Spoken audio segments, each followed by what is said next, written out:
Bacon is in contention for being one of my favorite foods of all time. It's basically perfect. It should really be its own food group if we're being honest. I could eat it for breakfast, for lunch, for dinner. It's good by itself. It's good on a sandwich. It makes basically any other food better. Bacon crumbles on a potato. Come on, delicious. In a soup, on a salad, bacon wrapped scallops, bacon wrapped jalapenos, bacon on a burger. Shrimp and potatoes, shrimp burger, shrimp sandwich. That's about it. It's all better with bacon. Hell, you could probably wrap a turd in bacon and make it somewhat palatable. Don't think I want to try that anytime soon, but the argument stands. Look at it this way. Have you ever heard someone say, man, that was really good, but it would have been better without the bacon? No. And if you have ever heard anybody say that, stop talking to them immediately. Unfollow, don't talk to them. They can't be trusted. Potentially check their basement for bodies because they are obviously unhinged. Bacon, possibly one of the most epic foods of all time. So today, and I can't believe I'm doing this for the first time with my deep, deep love of bacon, we are going to cure and smoke some pork belly and make some bacon from scratch. And just for clarity's sake, when I say bacon, I do mean the only real bacon. The only bacon that should be considered bacon. Some people call it streak bacon, pork belly bacon, American style bacon. I mean, I know a lot of folks from all over the world watch the channel, and I love all you guys, but let's be honest. The other types of bacon shouldn't even be in the conversation. I have some really good friends in Canada. Hell, one of my favorite people, Pete, lives in Canada. But Canadian bacon, man, that is ham. I don't care what anybody says, that shit is ham. It's good, but it's ham. And my other friends from across the pond, I've seen the stuff you guys call bacon. While I'm sure it's delicious, we're not even in the same category. That shit ain't bacon either. Don't get me wrong, I'm not saying any of that stuff's bad. I'm just saying when you compare any of that to the crispy, savory, fatty, just melt in your mouth goodness of good old pork belly bacon, get that shit out of here, man. Smoked pork belly bacon is the undisputed grand champion of bacon. So this will be the first time I've ever attempted to make bacon from scratch. We're gonna go on a little adventure together, and I hope to hell this stuff turns out. I have faith though, because bacon is a little like sex or pizza. Even if it's not the best you've ever had, it's still pretty damn awesome. Also turns out, seems relatively straightforward to do, and you really only need a few ingredients. So we'll see. And when you make it yourself, you also have the benefit knowing exactly what's in the stuff. You can also tweak the recipe to make it exactly how you want it flavor-wise, and from what I can tell, it is actually far more cost-effective. Bacon in my area right now is going for around $9 to $11 a pound, and this stuff I picked up at Costco. This is a 12.38 pound pork belly, 49 bucks, averages out to $3.99 a pound. $3.99 a pound, even with the extra expense of a few little things you have to make the bacon, far stretch from $9 to $11 a pound. So you can get a shit ton of bacon for a better price. Any of the wholesale stores, BJ's, Sam's, or obviously most butchers carry pork belly. Other than the pork belly, you're gonna need some regular old white granule sugar, some kosher salt. You don't want like table iodized salt, that will not work out. And then you're gonna need some pink salt, curing salt. It has a few different names, but this stuff right here. And Bob's your uncle, that's it. That is all you need to make bacon. You could add extra ingredients. Some people put a little maple in there, some people put some garlic. You can spice it up, red pepper flake, pepper, depending on what kind of flavor profile you want. But for just a basic bacon, that's all you need. You will also need a smoker of some nature. I'm gonna use my mill scale offset. You could use a pellet grill, you could use a Weber, whatever kind of smoker you use to normally smoke your meats. If you don't have access to a smoker, you can do the whole, do the same thing in the oven, put a little liquid smoke on it to kind of imitate that smoke flavor. Doing that, in my opinion, is kind of like the old 5-knuckle shuffle. It gets the job done, but it's not the same as the real thing. The first step is to make the cure. Curing is important to make sure it is food safe. If you don't cure your meat properly, you could end up with some food poisoning. And then you're in a situation where you're able to shit through a wool sock without hitting a thread, and nobody wants that on their resume. We need to get a little specific on this, use a scale. Pretty cheap stuff, it's simple to make. I was watching Joshua Weissman's channel. He does a lot of great stuff, by the way. That dude can cook. If you haven't checked his channel out, check it out. But this is the way he does it, and this makes the most sense. You make a big batch, you can store it in like a mason jar or something, and then you've got cure for any time you need to make your bacon and you don't need to do all this crazy stuff every time. You're gonna need 400 grams of kosher salt.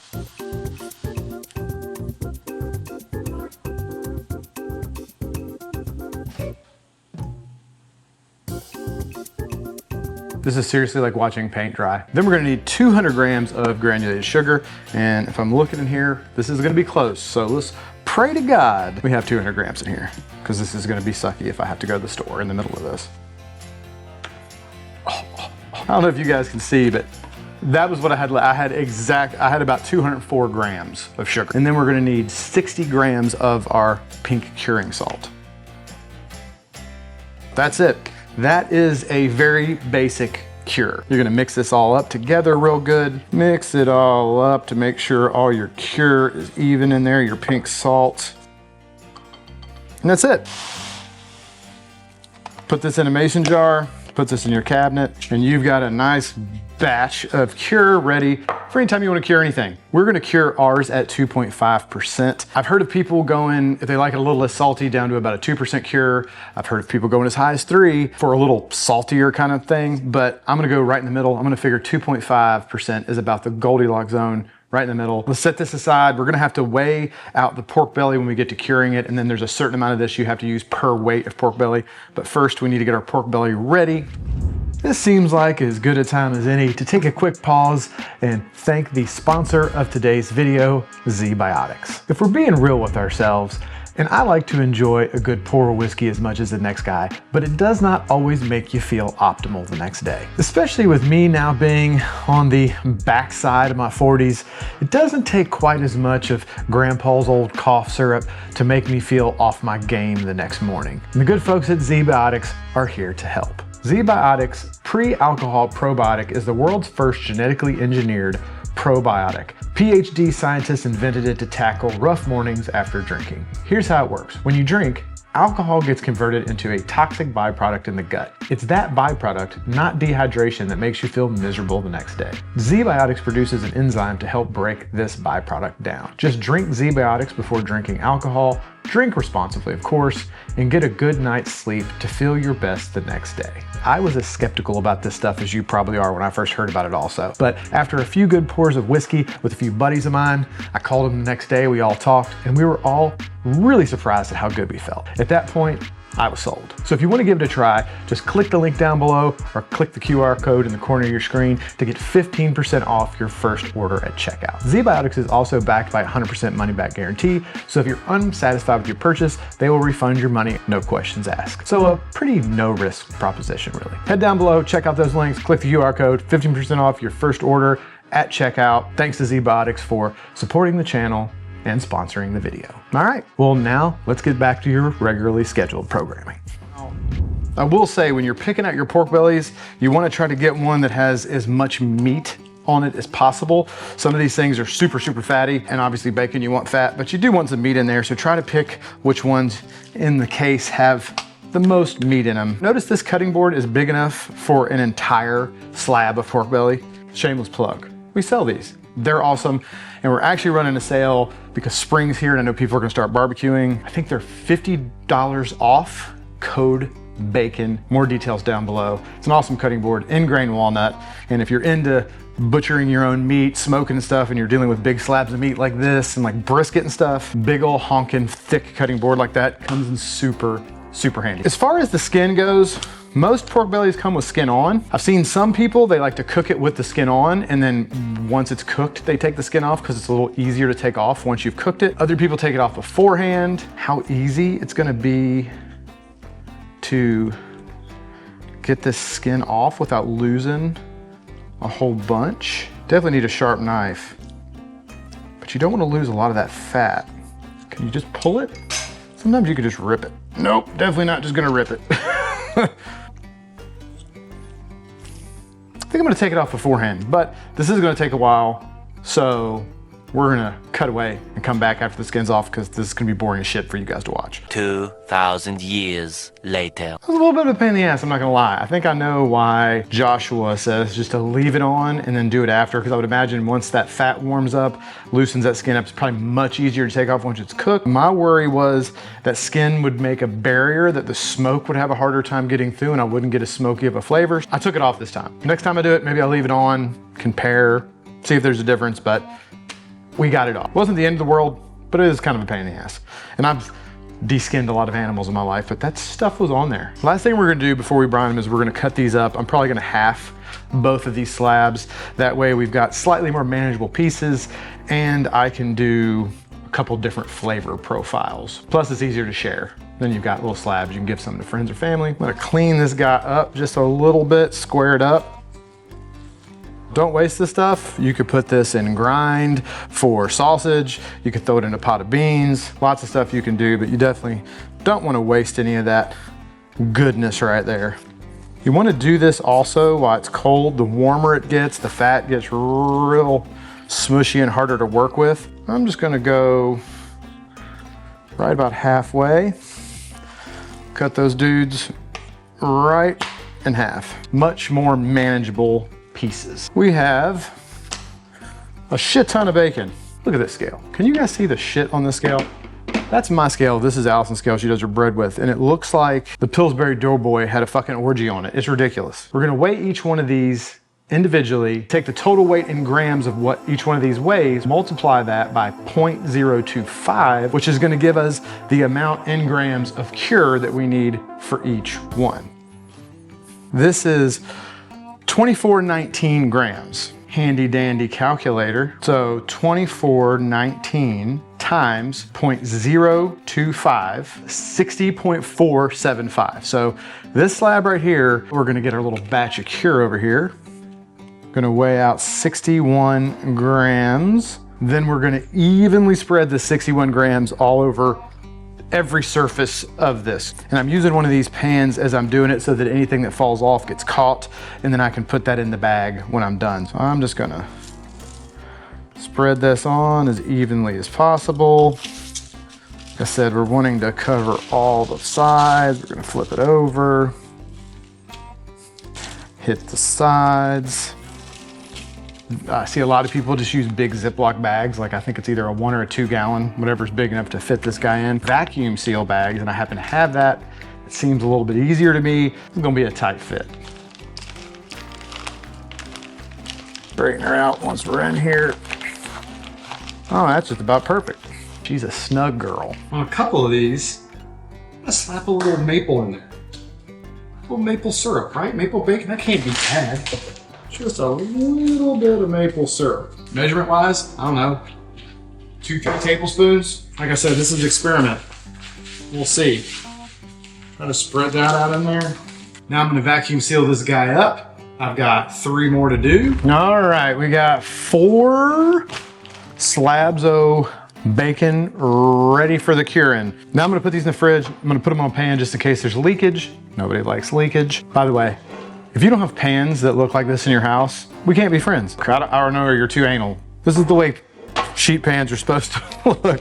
The last thing you want to do is put your date on your bag. These need to be in the refrigerator curing for 7 days. So putting a date on there will help you not forget if you're like me and you have short attention span problems. Go out there once a day if you've got a good memory and flip them, or just at least once about halfway through, go out there and flip them over. That way you make sure everything gets good and even distribution. Well, these pretty little babies are ready for the fridge.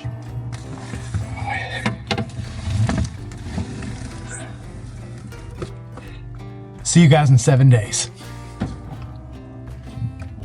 7 days later, we got something that's starting to look a lot like bacon. It's changed colors. I got the smoker over here warming up. I tend to use charcoal as a faster process to get the smoker going. I think it's something a lot of people do. Instead of trying to build the whole fire out of wood, you throw one big chimney full of charcoal in there to kind of get a base going, and then you put wood on it for the flavor to keep it going and replenish the coals. I've also got some hickory that I'm using. I'm thinking the hickory will be very nice. You can probably also do like maple. You could probably do anything. I'm gonna do hickory because that's kind of a traditional bacon flavor in my opinion. We got a very small fire going because we're only gonna smoke these at 200 degrees. You're gonna wanna cook these low and slow. Very small bundle of charcoal, maybe like one little piece of wood at a time just to get the smoke flavor going. Should take a couple hours from what I understand. Like I said, this is my first time doing it, so we'll see. You wanna get the internal temp of these guys to 150. One, I'll do fresh cracked pepper. These two maple, this one I'll just do plain smoked bacon. So that way we have a few different options. By the way, this thing right here, the pepper cannon, not sponsored, anything like that, and it's really expensive. We've talked about it on here before when I've done cook videos. Absurdly expensive, but crazy the amount of pepper this thing puts out, and it's built like an absolute tank. It's really awesome. I'm just gonna hit this one with a little fresh cracked pepper. Pat that in, flip her over. One more. I don't know if you guys can tell the amount of pepper that comes out of this per turn, but it's honestly absurd. Regular pepper grinder, you'd be over there twisting that thing till you have fucking carpal tunnel. I'm gonna put all this on some grates like this when I put it on the smoker. Absolutely not necessary, but it'll keep the presentation knife, it'll keep the black stuff from the grates in the smoker. I don't know if it matters fat up or fat down. I'm gonna go fat down. I'm gonna fat down. We're gonna throw these in the smoker, about 200 degrees, a couple hours so they get 150, and then we'll come back and see the beauty of the smoked bacon.